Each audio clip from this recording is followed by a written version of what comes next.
Good morning, everyone. It's Pastor Jeremiah here. Just want to welcome you to our online service this morning. Thanks for taking the time to tune in. I hope you had a wonderful Thanksgiving celebrating with family and friends. I know that we had a really great experience just having dinner together as family and a few friends as well.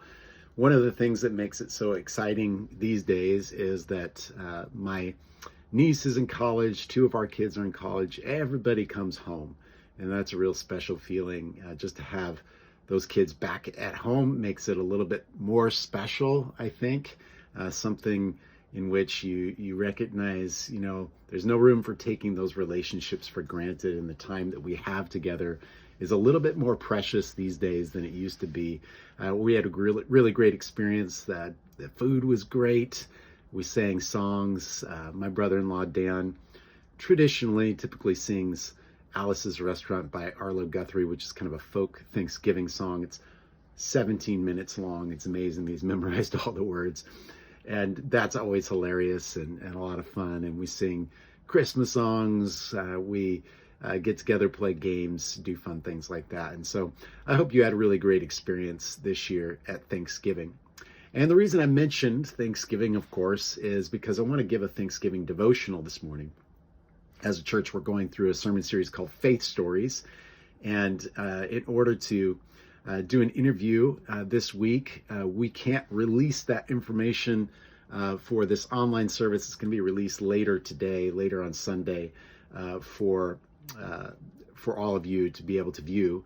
But we don't have it available this morning just because of the complications of getting that scheduled over Thanksgiving week. And so that will be released a little bit later today. But I wanted to leave you with a Thanksgiving devotional I think is very meaningful and something that, of course, is very relevant for this time of the year.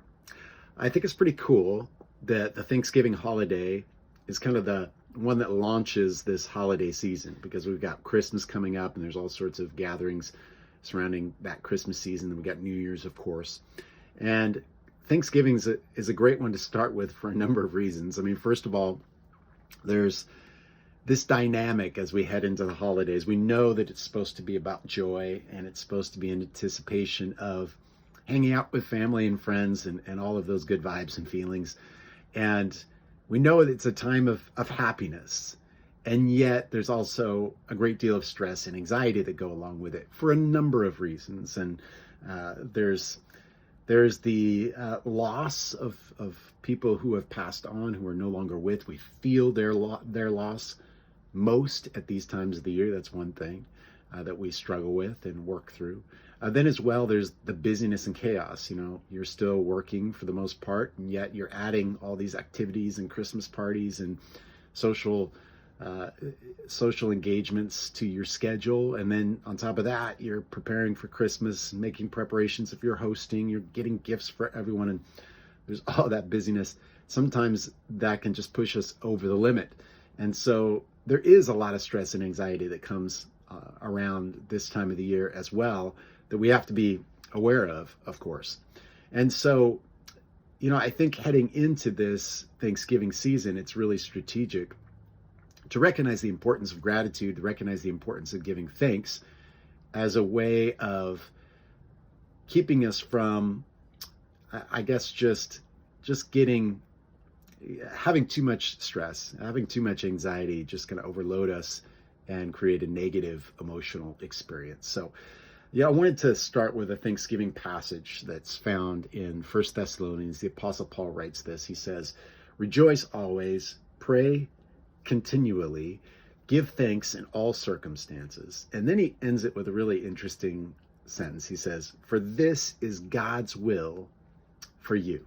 For this is God's will for you to pray continually, or rejoice always, and give thanks in all circumstances. And I think it's a really crucial lesson for all of us, and especially, again, at this time of the year, and for a number of reasons.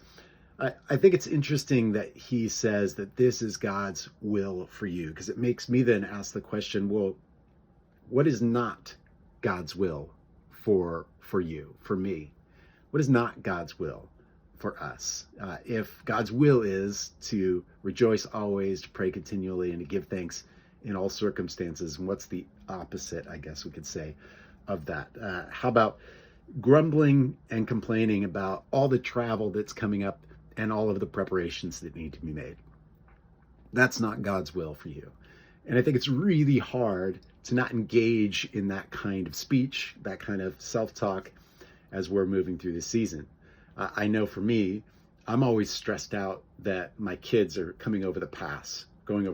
In fact, my daughter just made that trip, and it always stresses me out. And I'm always like, oh, what's the weather going to be like? And I'm worried about it. And, there's all these stressors that go along with that. And we have to like kind of take a step back and ask ourselves the question, is worrying about this and stressing out about this going to resolve anything or make anything better? And of course, the answer is no. It almost always makes it worse. And so that's not God's will for you. That's not God's will for me. How about internalizing stress and anxiety without voicing our concerns to our Heavenly Father? Because let's be honest, who has time to pray? Who has time to voice our concerns to our Heavenly Father in the midst of a busy, hectic, chaotic holiday season? But of course, then you step back and you recognize, okay, you know what? I can't afford not to spend the time to be able to voice my concerns and anxieties to my Heavenly Father, because that, in fact, is what brings kind of that soothing, that peace that transcends all understanding in the midst of this season, is when I can spend time in prayer, spend time contemplating the things that are the wheels that are turning in my mind, and turn my attention to my Heavenly Father and ask that He would give me a word to bring peace, that He would remind me of His presence in my life, His care for me, and all the blessings in my life. So that's not God's will for you, to internalize all of that. We've got to pray continually, as Paul says, and pray and express our concerns and anxieties to our Heavenly Father who cares for us. And then I would also say that allowing negative circumstances to dictate our emotions is not God's will for you. And in order to combat that, I think the antidote to that is, of course, to give thanks in all circumstances, even in the midst of the negative circumstances, even in the midst of the stressful and anxious times. I had some friends, we were having a conversation just the other day, and they had hosted a big Thanksgiving party, and then so they're super tired, right? And then later that night, they had an alarm go off. Their basement was flooding due to excess maybe toilet usage or something during that big party that they had. And then later that day, one of them bumped the turkey fryer that was outside and spilled peanut oil all over the driveway. We were laughing because of how stressful the situation was, all that day. And these kinds of things just tend to pop up in the holidays, all sorts of chaotic activity. And they were stressed and dealing with that stress. And, of course, in the midst of those moments, and for those of you who know me, you know how challenging it is for me to keep my negative emotions under control and to not be overwhelmed. But we've got to learn to give thanks in all circumstances. What might that look like in a situation like that, right? Just kind of stop and, I guess, be thankful that you have an alarm that went off so that you didn't wake up to a flooded basement, or that maybe you can be thankful and recognize the fact that your turkey was great and turned out well, and you got it all done before the accident happened. I don't know. I mean, find a way to be grateful, right?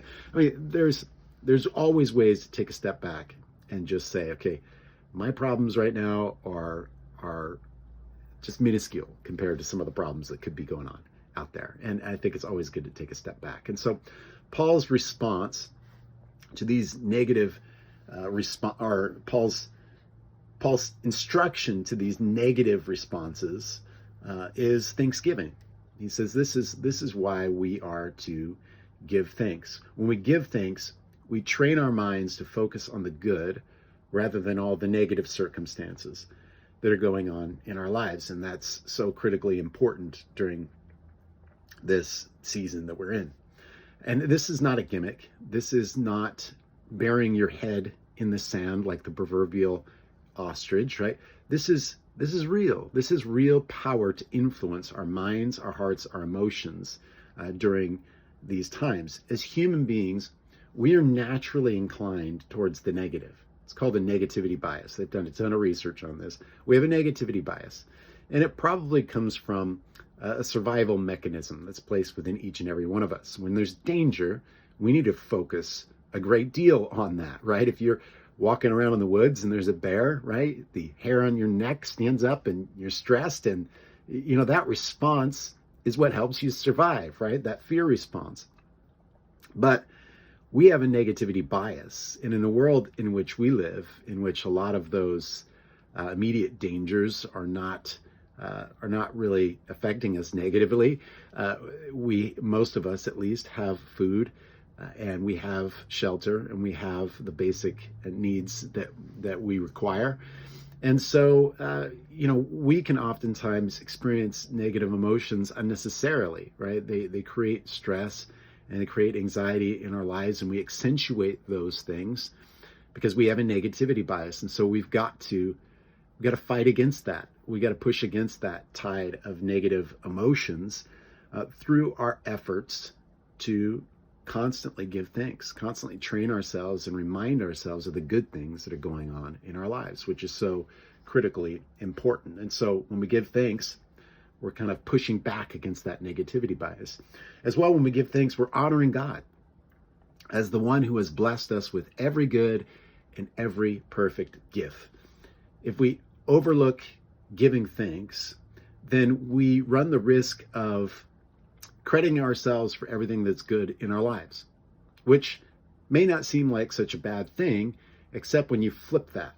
And when you flip that, then all of a sudden we start to blame ourselves for everything that goes wrong in life. And that, of course, is a very, very toxic negative spiral.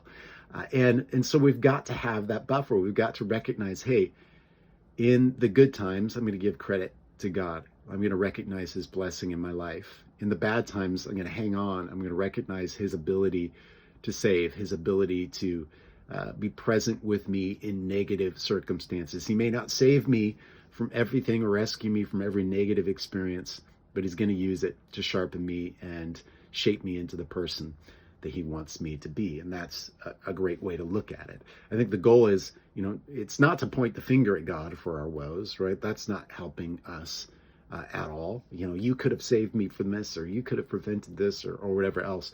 But rather, we remind ourselves of God's faithfulness in the past, how he has gotten us through the difficult situations in the past, and build confidence and faith in the present that he's going to get us through whatever it is that we are facing in present circumstances.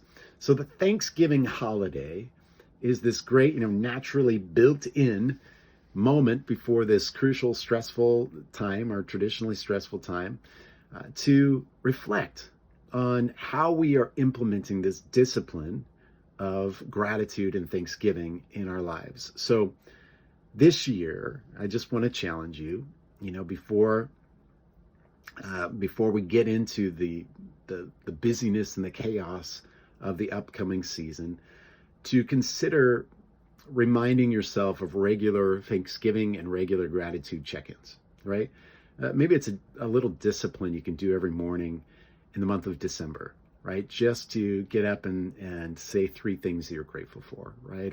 Or just to remind yourself to take the anxieties and the concerns that you're facing and present them to God, really express them to God, verbally, maybe on the car on the way to work, you just pray. You just pray through all the things that are, going through your mind, racing through your mind, and allow that to bring peace into your heart and life. Maybe it's, catching yourself in those Clark Griswold moments when the Christmas lights aren't coming on, or the tree isn't straight, or whatever else is going on, and you can just take a step back and not allow those negative circumstances to get the best of you, but find a way to be grateful for whatever it is that you are going through. those are just powerful moments when we can capture them and take a negative experience and turn it into something positive. It produces a great deal of blessing in our lives. And so I hope this was encouraging to you. Just a little Thanksgiving devotional this morning for our online service. I really appreciate all of you for tuning in. I thank you for taking the time to join with us. I pray that you are blessed by this content. And we would love, of course, to have you join us. We have a We have a Christmas Eve service coming up on December 24th, as we traditionally do at 5 o'clock at Westside. Love to have you join us for that, or any of the other holiday festivities. We have gingerbread making competition coming up, I think December 14th, and a number of other events. So please check those things out on our website or on our church app as well. And then I want to encourage you to give.